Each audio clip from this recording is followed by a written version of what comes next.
মন্ডল স্টুডিওর নিবেদন গ্রাম বাংলার ভূতের গল্প। নমস্কার শ্রোতা বন্ধুরা, আজ আপনারা শুনবেন লেখক বরেন চক্রবর্তীর কলমে জিনের ছায়া।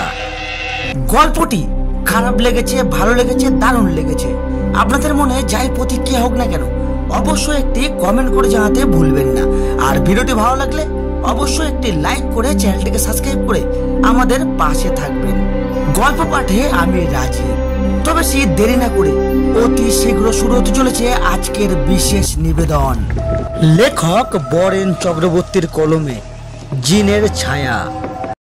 এই কাহিনীর সমস্ত চরিত্র এবং ঘটনা কাল্পনিক। বাস্তবে জীবিত বা মৃত কোনো ব্যক্তি বা ঘটনার সাথে এর কোন রকম মিল থাকলে তা সম্পূর্ণ অনিচ্ছাকৃত এবং কাকতালীয়। গল্পে ব্যবহৃত অপ্রাকৃতিক এবং অলৌকিক ঘটনা শুধুমাত্র কাহিনীর পরিবেশনের উপক্রম মাত্র। কুসংস্কার বিশ্বাস করবেন না, কুসংস্কার ছড়াবেন না। আমাদের বাড়ির ঠিক উল্টো দিকে পিউদির ফ্ল্যাট। পিউদি, আমার দিদি আর আমরা তিনজনেই বন্ধুর মতো। আমরা একে অপরের কাছে নিজেদের সমস্ত সুখ দুঃখের কথা শেয়ার করি। সেদিন বিকালে হঠাৎ ফোন করলো পিউদি। রিসিভ করতেই ও পাশ থেকে বলে উঠল, এক্ষুনি দৌড়িয়ে নেই, এক জায়গায় যেতে হবে। আমি এ পাশ থেকে কি, কেন, কোথায় কিছু জিজ্ঞাসা করার আগেই বলল, রাস্তায় যেতে যেতে সব ঘটনা খুলে বলবো, এখন সময় নেই হাতে। অতঃপর আমি তড়িঘড়ি তৈরি হয়ে বেরিয়ে পড়লাম। পিউদি রাস্তায় অপেক্ষা করছিল। হাত ধরে টানতে টানতে গাড়িতে বসালো। গাড়িতে বসে জিজ্ঞাসা করলাম, কি হয়েছে, ঘটনাটা একটু বলবে? কোথায় নিয়ে যাচ্ছ, কেন নিয়ে যাচ্ছ? কিছু তো বুঝতে পারছি না। দেখলাম পিউদির মুখ চোখ থমথমে। বলল, ব্যাপারটা আমিও ঠিক জানি না রে, তবে সাধারণ ব্যাপার না এটা, কিছু তো একটা অলৌকিক ক্রিয়াকলাপ আছে, আর সেই জন্যই তো তোকে নিয়ে যাচ্ছি। তুই সঙ্গে থাকলে আমি একটু সাহস পাই মনে। আর কিছু জিজ্ঞাসা করলাম না। আমাদের গাড়ি এসে দাঁড়ালো শহরের কোলাহল থেকে বেশ দূরে একটা ফ্ল্যাটের সামনে। বেশ নির্জন, শান্তপূর্ণ জায়গা। চারিদিকে বড় বড় কিছু গাছও আছে। নির্জন শান্তিপূর্ণ জায়গার প্রতি আমার শুরু থেকেই দুর্বলতা। পিউদিকে বললাম, এ তো আমার জন্য আদর্শ জায়গা গো, এইরকম পরিবেশে থাকলে দারুণ গল্প লিখতে পারবো। পিউদি নির্বিকার। অন্য সময় হলে কত কি বলতো, শুধু বলল, ওপরে চল, তারপর বুঝবি কতটা শান্তির জায়গা, যেখানে এমনি গল্প না লিখতে পারলেও ভূতের গল্প নিশ্চয়ই লিখতে পারবি। পিউদির কথা বলার ভঙ্গিতে এমন কিছু ছিল যে আর কথা না বাড়িয়ে পিউদির সঙ্গে লিফটের দিকে এগিয়ে গেলাম। চারতলার একটা ফ্ল্যাটের কলিং বেল বাজাতেই এক ভদ্রমহিলা দরজা খুলে দিলেন। পিউদিকে দেখেই বলল, কি অবস্থা হয়েছে দেখ তোর বোনের, এভাবে আর কতদিন চলবে? আমি তো বিন্দু বিসর্গ বুঝতে পারছি না ওদের কথা। অতঃপর পিউদি পরিচয় করিয়ে দিল, এই ভদ্রমহিলা আসলে পিউদির মাসি। এই মাস ছয়েক হলো ওনারা এই ফ্ল্যাট নিয়েছে, শহরের কোলাহল থেকে দূরে থাকতে।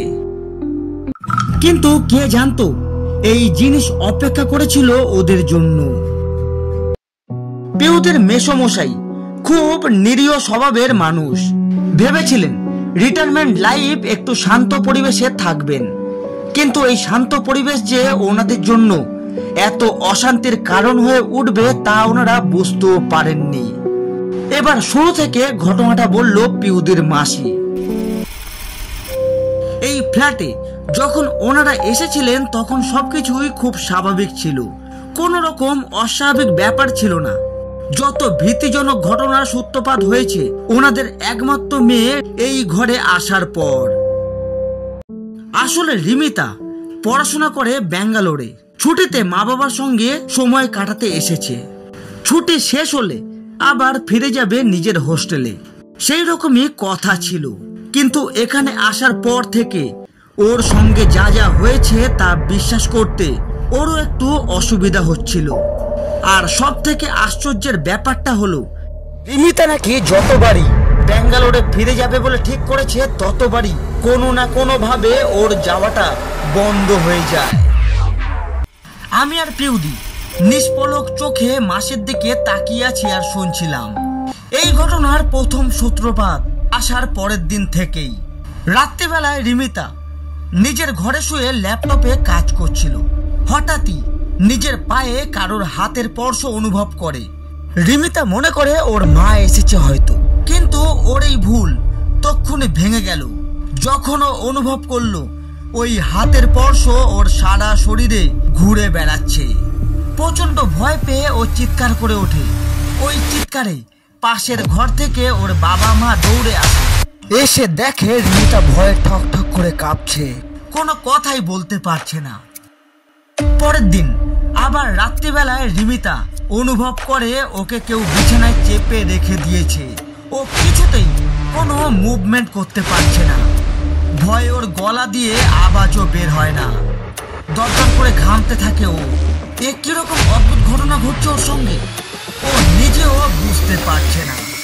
এর পরের ঘটনা আরো সাংঘাতিক। ভয়ে রিমিতা সেদিন রাতে ওর মাকে ওর সঙ্গে নিয়ে শুয়েছিল। সব ঠিকঠাক ছিল। রিমিতাও ভাবলো নতুন জায়গায় ওর মনের ভুল ছিল আগের 2 রাতের ঘটনা। আগের 2 রাত ভালো করে ঘুমাতে পারেনি ভয়েতে। মাকে জড়িয়ে ও তাই পরম নিশ্চিন্তে ঘুমিয়ে পড়েছিল।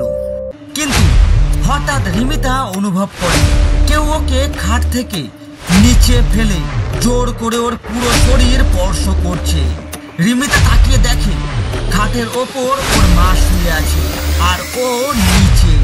অথচ ও তো মায়ের সঙ্গে শুয়েছিল একসাথে। প্রচন্ড ভয়ে চিৎকার করে ও অজ্ঞান হয়ে যায় আর ওর মা উঠে দেখে রিমিতা মেঝেতে পড়ে আছে। এইভাবেই রোজ চলতে থাকে রিমিতার ওপর প্রতি রাতেই কোনো না কোনো ঘটনা।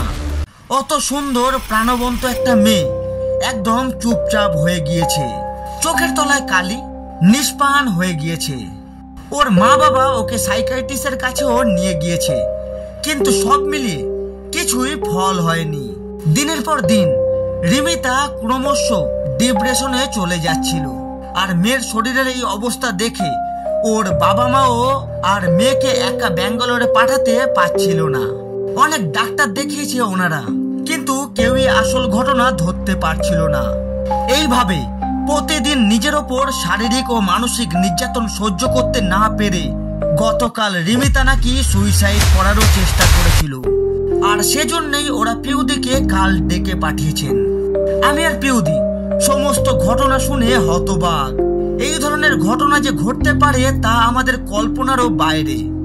যাই হোক, আমরা রিমিতার ঘরে গিয়ে দেখি খাটের এক কোণে ও জড়সড় হয়ে বসে আছে। দেখেই মনে হচ্ছে ও প্রচন্ড ভাবে ভয় পেয়েছে। আমি আর পিউদি ওর কাছে যেতেই পিউদিকে জড়িয়ে ধরে ঝরঝর করে কেঁদে ফেললো। খুব কষ্ট হচ্ছিল ওকে দেখে, খুব অসহায় মনে হচ্ছিল। কি অবস্থা হয়েছে মেয়েটার। এইভাবে চলতে থাকলে তো ও শেষ হয়ে যাবে। পিউদি আমাকে বলল, ঘরে ফোন করে দে, আজ আমরা এখানেই থেকে যাব। মেয়েটাকে এইভাবে ছেড়ে যাওয়া ঠিক মনে হচ্ছে না। আমরা তৎক্ষণাৎ যে যার বাড়িতে বলে দিলাম। সত্যি কথা বলতে কি আমারও ইচ্ছা করছিল কি হয় রোজ রাতে রিমিতার সঙ্গে সেটা প্রত্যক্ষ করার। ব্যাপারটা যে কতটা সত্যি সেটা আমাদের জানতেই হবে। আমরা দুজন ওখানে থাকতে রিমিতা আর ওর বাবা মা একটু সাহস পেয়েছিল। সবাই ডিনার করলাম একসাথে। পিউদি আর আমি বিভিন্ন রকমের কথা বলে রিমিতার মনটা ওই সব ঘটনা থেকে সরিয়ে রাখতে চাইছিলাম। রিমিতাও অনেকদিন পর হাসি খুশি লাগছিল একটু।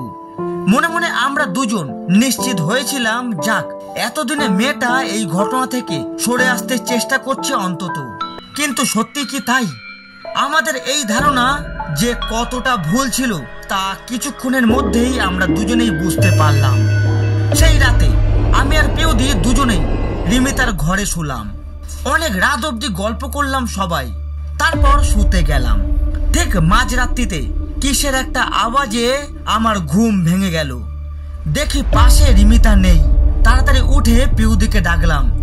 আর তারপর আমরা যা দেখলাম তা বাস্তব নাকি আমাদের চোখের ভুল কিছুই বুঝতে পারছিলাম না। দেখি রিমিতা দেওয়ালের সঙ্গে এমন ভাবে চেপে দাঁড়িয়ে আছে যেন মনে হচ্ছে কেউ ওকে চেপে রেখে দিয়েছে। এক বিন্দু নড়াচড়া করার ক্ষমতা নেই ওর। ওর মুখটা একটু ওপরে ধরে থাকলে যেরকম অবস্থানে থাকে সেভাবে আছে। আর ভীষণ ভয়ে রীতিমার পুরো শরীর কাঁপছে। ওর মুখ অস্বাভাবিক রকমের ভীতিজনক। আমি আর পেউদি ওর কাছে গিয়ে ওকে ওখান থেকে সরিয়ে আনতে গেলাম, কিন্তু অবিশ্বাস্যভাবে আমরা দুজনেই ওকে এক চুলো নাড়াতে পারলাম না। ওর শরীরটা পাথরের মতো স্থির হয়ে আছে। এদিকে আমাদের চিৎকার চেঁচামেচিতে মাসি আর মেসোমশাইও এসে গেছেন। ওরাও রিমিতার এই অবস্থা দেখে ভয়ে স্থির হয়ে আছে। আমি আর পেউদি ক্রমাগত রীতিমাকে সরিয়ে আনার চেষ্টা করছি, কিন্তু কোনোভাবেই পারছিলাম না। এই পরিস্থিতিতে ঠিক যে কি করা উচিত তা আমরা বুঝতে পারছিলাম না। এবার আমি অনুভব করতে পারলাম যে এই পরিবার গত 6 মাস ধরে কি পরিস্থিতির মধ্যে দিয়ে যাচ্ছে। আমাদের চোখের সামনে রিমিতা এভাবে ঘন্টা 2 থাকার পর অজ্ঞান হয়ে পড়ে গেল। তখন দেখলাম হালকা ভোরের আলো ফুটতে শুরু করেছে।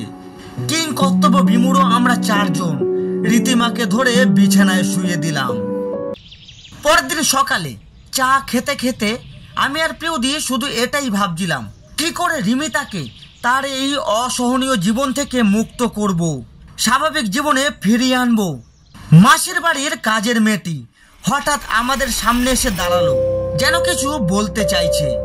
পেউদি আর আমি দুজনেই জিজ্ঞাসা করলাম, কিছু বলবে? মেয়েটি ঘাড় নেড়ে হ্যাঁ বলল। কি বলতে চাও বলো? মেয়েটি বলল, এবারেতে যা কিছু ঘটছে তা আমি জানি। আমরা ভাবলাম জানতেই পারে, সারাদিন থাকে, এত বড় ঘটনা না জানাটাই অস্বাভাবিক। কিন্তু মেয়েটি বলল, দিদি তোমরা আমার সঙ্গে চলো, তোমাদের এক জায়গায় নিয়ে যাব। তোমরা তোমাদের সব প্রশ্নের উত্তর সেখানে গেলে পেয়ে যাবে।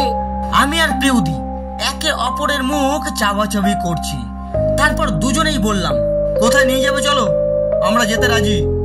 আসলে রিমিতাকে এই কষ্ট থেকে যে কোনো ভাবে আমরা বের করবই।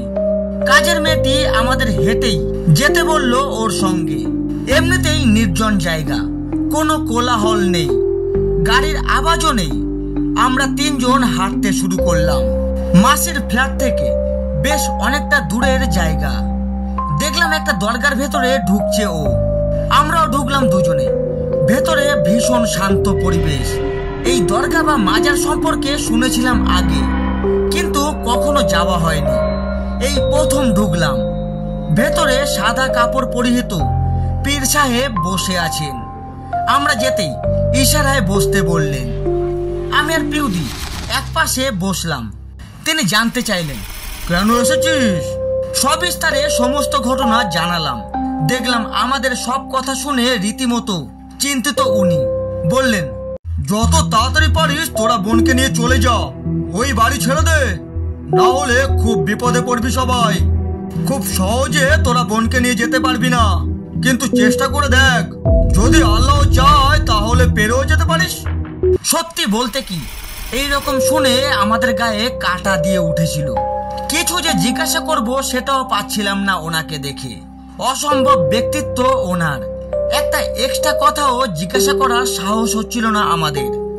আমরা দূর থেকে প্রণাম করে উঠতেই যাব, হঠাৎ আমাদের অবাক করে দিয়ে উনি গুরু গম্ভীর কণ্ঠে বললেন, জিনের ছায়া পড়েছে তোর বোনের ওপর, সহজে মুক্ত হতে পারবে না, এত সহজে ছাড়বে না তোর বোনকেও। ওই বাড়িতে জিন আছে, ওই খালি জায়গায় কবরস্থান ছিল আগে। বলছেন কি পীর সাহেব? আমি আর পেউদি তখন ভয়ে ঠান্ডা হয়ে গেছি। জিন সম্পর্কে অনেক গল্পই পড়েছি আগে, কিন্তু তাই বলে এই যুগে এইসব শোনার পর আমাদের আর চলে বাড়িতে আসার ক্ষমতা ছিল না। কোন রকমে বাড়িতে পৌঁছেই মাসিকে বললাম, মাসি এক্ষুনি চলো এখান থেকে, যেভাবে আছো সেইভাবেই চলো। রিমিতাকেও ওর ঘর থেকে এক প্রকার টানতে টানতে বের করে আনলাম। নিচে নেমে সবাই গাড়িতে বসলাম তাড়াতাড়ি। পেউদি গাড়িতে স্টার্ট দিতেই যেন আমার ধরে প্রাণ এলো। ভাবলাম এ যাত্রায় আমরা রিমিতাকে বাঁচিয়ে নিলাম, কিন্তু সত্যি কি তাই? 10 মিনিট পরই দেখি গাড়ি আর চলছে না। কি ব্যাপার কিছুই বোঝা যাচ্ছে না। আমি আর পেউদি সামনেই বসেছিলাম। আমি নিচু স্বরে পেউদিকে বললাম, মনে হচ্ছে পীর সাহেব ঠিকই বলেছিলেন, এত সহজে আমরা বেরাতে পারবো না। পেউদি আর আমি অন্য কিছু ভাবছি তখন। দরকার হলে সারা রাত এই গাড়িতেই কাটিয়ে দেবো, কিন্তু ওই ভুতুরে বাড়িতে এই মেয়েটাকে নিয়ে কিছুতেই ফিরবো না আমরা। আর কি করব ভাবছি দুজনে। হঠাৎ আমার মাথায় এলো একটা ফোন করলে কেমন হয়। ভাবা মাত্রই আমি ফোন করলাম অনিরুদ্ধ দা মানে পিউদির হাজবেন্ডকে। ফোন করে লোকেশন জানিয়ে বললাম, অনিরুদ্ধ দা এক্ষুনি চলে আসো, লোকেশন পাঠিয়ে দিয়েছি, আমরা গাড়িতেই আছি। 20 মিনিটের মধ্যে অনিরুদ্ধ দা হাজির গাড়ি নিয়ে। কোনো কথা না বলে রিমিতাকে উঠিয়ে আমরাও উঠলাম তাড়াতাড়ি। পিউদির বাড়ির সামনে যখন গাড়ি এসে দাঁড়ালো, আমার মনে হচ্ছিল যেন আমি এতক্ষণ অন্য কোনো জগতে ছিলাম।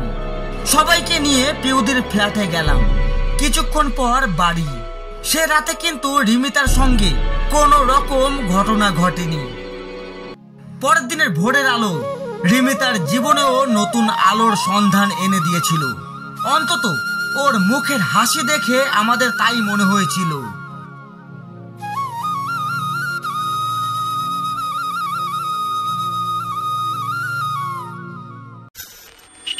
মন্ডল স্টুডিওর নিবেদন গ্রাম বাংলার ভূতের গল্প।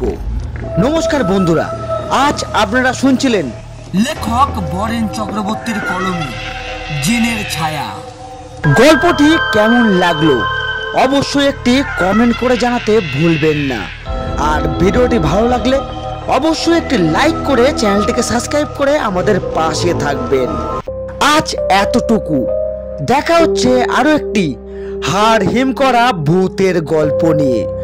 ততক্ষণ নিজে ভালো থাকুন আর সকলকে ভালো থাকতে সাহায্য করুন।